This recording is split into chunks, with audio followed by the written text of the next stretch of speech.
Dan pemirsa, untuk membahas terkait dengan pemanggilan selebgram Lisa Mariana ke KPK kali ini, kita akan membahasnya bersama dengan mantan penyidik KPK Yudi Purnomo. Selamat siang Pak Yudi. Selamat siang Mas Jason. Baik, terima kasih telah bergabung bersama kami di Breaking News Metro TV. Pak Yudi, kalau kita melihat pemanggilan Lisa Mariana selaku selebgram di sini yang juga ikut diperiksa sebagai saksi dalam kapasitasnya kali ini, apa sebenarnya yang nantinya akan didalami oleh penyidik?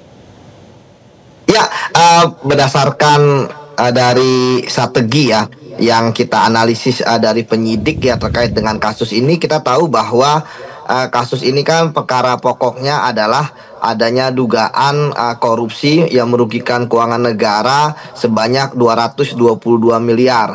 Artinya tentu untuk perkara pokoknya pasti sudah dilakukan pemeriksaan terhadap saksi-saksi. Nah, saya melihat pemanggilan Lisa ini berdasarkan analisis saya ya, itu KPK sekarang sudah mendalami ya aliran-aliran dana ya yang mengalir dan diterima oleh siapa saja. Ini kan tentu sangat menarik ya, bahwa saat ini kan kita ketahui bahwa adanya kasus Mbak Lisa dengan Pak Ridwan Kamil, ya itu kan terkait dengan adanya skandal asmara ya yang kemarin sampai tes DNA, dan kemudian yang terjadi adalah ternyata lebih dari itu, bahwa Lisa Mariana dipanggil dalam dugaan kasus korupsi ini. Artinya ya kita tentu akan melihat ya aliran dana kepada Lisa Mariana itu terkait dengan apa. Kemudian pasti akan diperdalam siapa yang mengirim dan bagaimana dia mengirim, apakah melalui transfer, rekening yang mana, dan juga jumlahnya berapa, dan yang paling penting apa motifnya ya dilakukan transfer dari uang-uang hasil korupsi tersebut kepada Lisa Mariana. Dan memang jawabannya kita berharap bahwa Lisa itu akan kooperatif ya, siapa yang sebenarnya memberikan uang tersebut ya, bukan hanya yang ada di dalam dokumen formal misalnya transfer rekening ataupun buku rekening ya, tetapi tentu kita ingin melihat sejauh mana ya istilahnya uang ini itu motifnya seperti apa, dan yang bisa memberitahu ini sebenarnya adalah Lisa, karena Lisa ini kan dia nggak ada hubungannya dengan korupsi dari kasus BJB ini gitu kan, seperti itu Mas. Oke, Pak Yudi. Tapi saya mau tegaskan lagi, posisi Lisa sebagai saksi publik saat ini, apakah kemudian ini bisa menjadi dalam tanda kutip pressure test untuk kemudian bisa mengungkap lagi aliran dana ini ke pihak-pihak yang lebih besar? Ya, itu bisa sekali ya Mas ya. Apakah Lisa Mariana ini adalah pihak yang terakhir menerima aliran uang ya yang kemudian dia nikmati, atau kemudian ternyata Lisa ini ya menerima uang kemudian dikasih kepada ataupun diteruskan kepada pihak-pihak yang lainnya, seperti itu. Jadi dia bisa dia yang penerima akhir kemudian dia nikmati, atau yang tadi saya katakan bahwa dia adalah semacam pengempul yang kemudian mengalirkan kepada pihak-pihak lain. Ini yang kemudian harus ditelusuri ya di dalam, digali dari Lisa, karena sampai saat ini ya Pak Ridwan Kamil kan belum dilakukan pemeriksaan oleh KPK. Ini istilahnya ketika KPK langsung ke Lisa ya tentu ini akan sangat menarik ya, strategi apa nih yang kemudian dilakukan oleh KPK. Tapi saya pikir KPK sudah mendapatkan jawaban, buktinya saja ya mereka berhasil ya menemukan adanya istilahnya keterkaitan Lisa ya dalam kasus BJB yang kita tahu kan kalau dipanggil sebagai saksi ya tentu adalah orang yang melihat, mendengar atau mengalami. Nah, sekarang kalau kita lihat posisinya Lisa, tentu dia tidak tahu tentang perkara pokoknya ya bagaimana korupsi dana iklan tersebut. Tetapi kalau aliran dana ya saya yakin bahwa dia pasti mengetahui. Tapi sekali lagi saya katakan bahwa di sini kejujuran Lisa untuk kooperatif itu sangat penting Mas untuk membuka kasus ini. Kalau dia tidak membuka bagaimana proses aliran uang ke dia ya tentu ya ini akan sangat jauh dari bisa mengungkap kasus ini. Karena saya pikir tadi keterlambatan KPK dalam memeriksa Ridwan Kamil ini bisa jadi akan mengganggu proses penyidikan, padahal rumahnya sudah digeledah. Seperti itu, Mbak.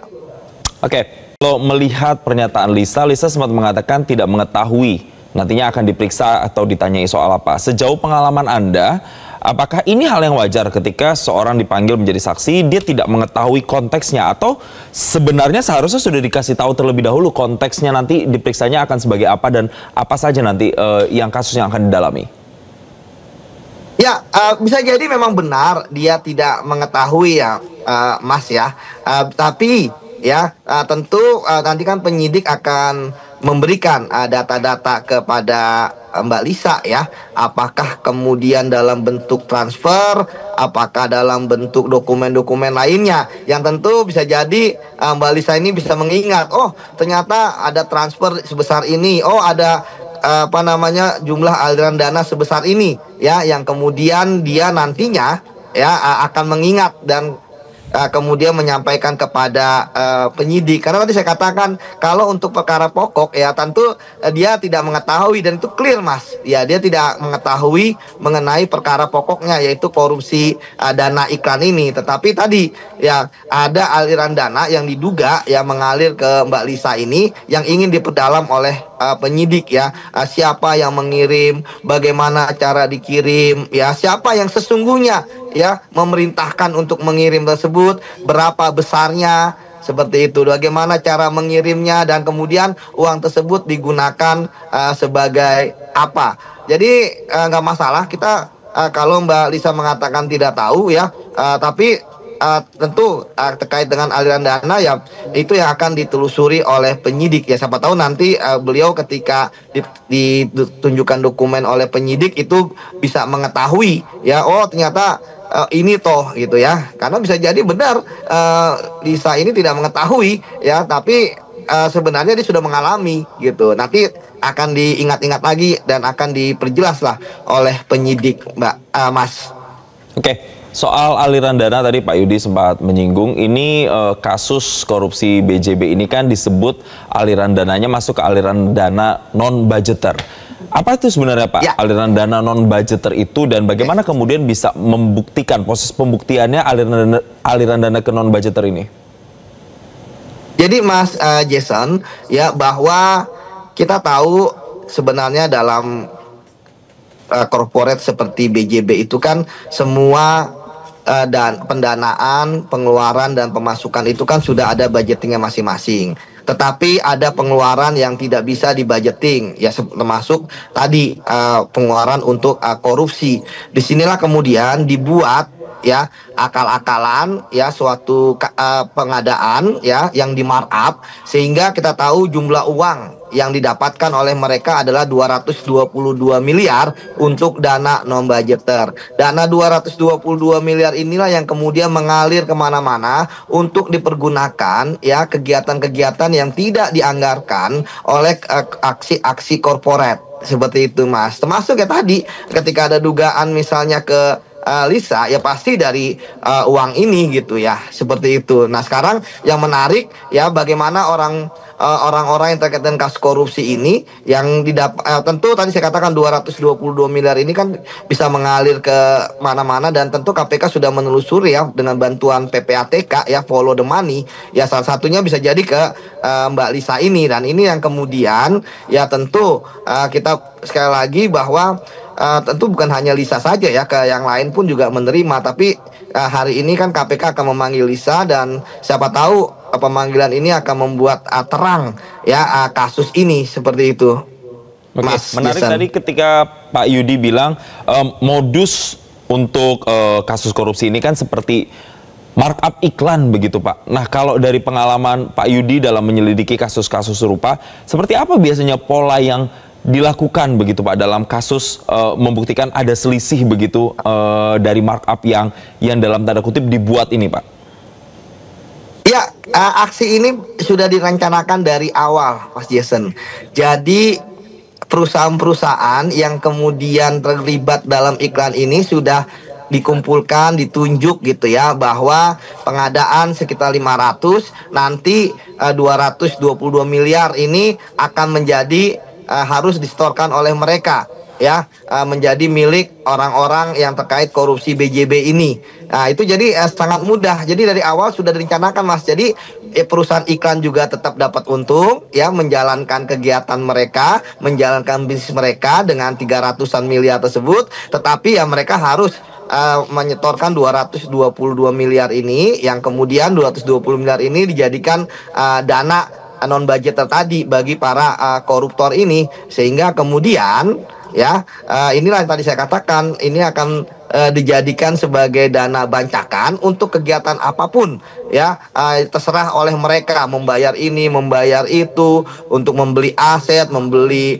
motor, mobil, seperti itu, Mas. Artinya untuk kegiatan-kegiatan yang tidak bisa dibayarkan oleh aksi-aksi korporat, karena apa namanya, belanja-belanja ini adalah belanja-belanja yang ilegal, seperti itu. Pak Yudi, dari selain saksi-saksi yang sudah diperiksa sebelumnya dan kali ini ada Lisa Mariana yang merupakan saksi publik begitu ya, apakah ini bisa disebut hanya formalitas saja atau pemeriksaan saksi publik seperti Lisa ini bisa berujung pada status hukum yang lebih serius nantinya? Ya, sampai saat ini kan kita selalu bersuara kepada KPK, mengapa ya Ridwan Kamil yang sudah dipanggil, yang sudah digeledah rumahnya tidak dipanggil oleh KPK. Padahal status beliau kan adalah gubernur gitu ya, istilahnya sebagai ex officio dari BJB ini. Tapi kemudian ya sekarang malah KPK loncat menurut saya ya, langsung ke Lisa Mariana yang ya tadi Polri sudah tahu bahwa ada hubungan yang kemudian sampai tes DNA kemarin ya kan, dan ternyata hubungan ini bukan hanya sebatas kemarin itu ya, tapi juga tadi sampai masuk ke ranah adanya tindak pidana korupsi di BJB ini. Ini bagi saya sangat menarik sekali ya kasus ini, bahwa kenapa akhirnya ada korelasi ya dalam tipikor ya, dalam kasus tangani KPK dan kasus yang ditangani oleh Bareskrim seperti oleh Polri, seperti itu, Mas. Jadi ini adalah kita akan melihat bagaimana benang merahnya seperti tadi saya sebutkan ya, bahwa penyidik ketika memanggil, apalagi penyidik KPK ya, ketika memanggil Mbak Lisa ini, tentu ya penyidik sudah mempunyai data-data awal, sudah mempunyai draft pertanyaan ya yang akan digali dari keterangan Mbak Lisa ini, dan kita harapkan ya, tadi saya selalu mengharapkan supaya Mbak Lisa mau membantu lah, istilahnya bekerja sama lah, kooperatif ya dengan penyidik KPK untuk membantu, karena bagi saya Mbak Lisa sendiri kan sebenarnya adalah saksi saja gitu kan, karena dia tidak terlibat dalam proses terkait dengan perkara pokoknya yang tadi korupsi dana iklan itu, terkait dengan perusahaan iklan ya kan, dia juga bukan orang BJB seperti itu. Jadi kalau dia kemudian bersaksi membicara apa adanya, tadi poinnya paling krusial adalah misalnya mengapa ada aliran dana ya, siapa yang mengirimkan sebenarnya. Nah itu tentu akan sangat bagus sekali untuk kita semakin mendorong ya penyidik untuk menuntaskan kasus ini tanpa pandang bulu, tanpa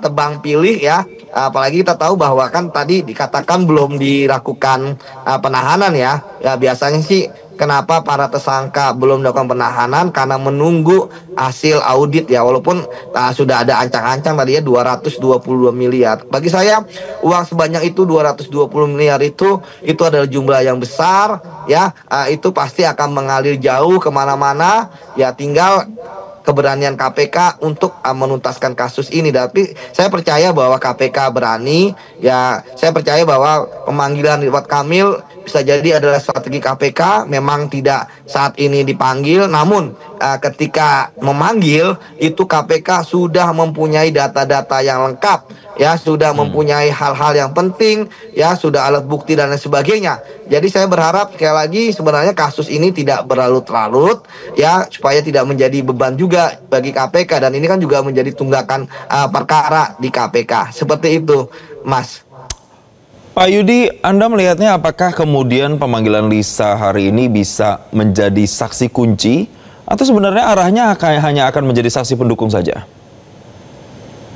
Ya, kalau saksi kunci, ya ini kan hanya terkait dengan tadi siapa yang sebenarnya mengirim aliran dana tersebut. Ya, tetapi kalau untuk membongkar kasus yang terkait dengan BJB, saya pikir itu terlalu jauh begitu ya, Mas Jason ya. Jadi ini sebenarnya hanya satu ya dari sekian banyak saksi yang bisa memberikan keterangan untuk memperkuat bahwa telah terjadinya tindak pidana korupsi. Ini bagi saya adalah semacam petunjuk ya bahwa terkait dengan aliran BJB itu alirannya mengalir kemana-mana. Dan bisa jadi ini sekaligus menunjukkan bahwa aliran dana BJB ini itu terkait dengan korupsinya itu bisa mengalir dan bisa diperintahkan kepada orang-orang tersebut mengalir ke siapa saja. Berarti ada ya orang yang mengendalikan ya uang-uang yang sebanyak kerugian negara itu 222 miliar untuk diberikan kepada siapa saja. Sehingga bisa jadi aliran dana ke Mbak Lisa nggak banyak ya, tetapi ini sebagai bukti bahwa ada orang yang punya komando, ada orang yang menjadi pengendali terhadap dana tersebut, sehingga dia terus bisa memerintahkan kepada siapa saja, kepada orang-orang yang terkait dengan aliran dana ini, pemegang dana tersebut untuk memberikan kepada siapa saja, terserah dia tergantung kebutuhannya pada saat itu.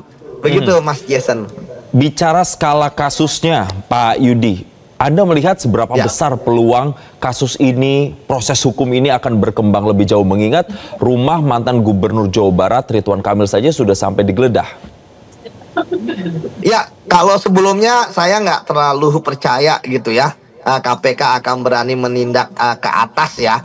Artinya seperti pisau tajamnya ke bawah, ke atas tumpul. Tapi ya semenjak KPK melakukan OTT hari kemarin ya, dan hari ini akan diumumkan siapa tersangkanya, saya percaya bahwa apalagi Lisa juga diperiksa, ya saya percaya bahwa KPK artinya mereka berani untuk kemudian bangkitlah dari keterpurukan, dari warisan masa lalu, untuk kemudian bisa menangani kasus-kasus besar. Saya pikir memang kita harus memberikan kepercayaan lebih kepada KPK untuk melaksanakan ini. Dan kalau bicara bahwa apakah KPK memanggil Lisa itu adalah sebagai bentuk tekanan ya, karena apalagi kemarin kan tes DNA-nya beda ya, saya pikir tidak. Saya pikir ini tidak ada kaitannya dengan kasus yang kemarin ya, terkait dengan tes DNA ya, tapi ini murni penegakan hukum bahwa KPK menemukan sesuatu hal dalam proses penyidikan mereka yang sudah mungkin berlangsung 2 bulan ini ya, bahwa memang mereka merasa saat ini sudah saatnya untuk memanggil Lisa ini untuk kemudian didengar keterangannya terkait dengan kasus BJB ini. Begitu Mas Jason.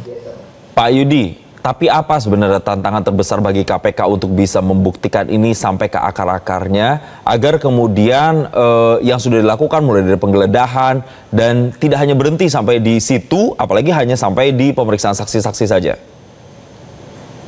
Ya, tantangan terbesar tentu adalah dari saksi-saksi ya.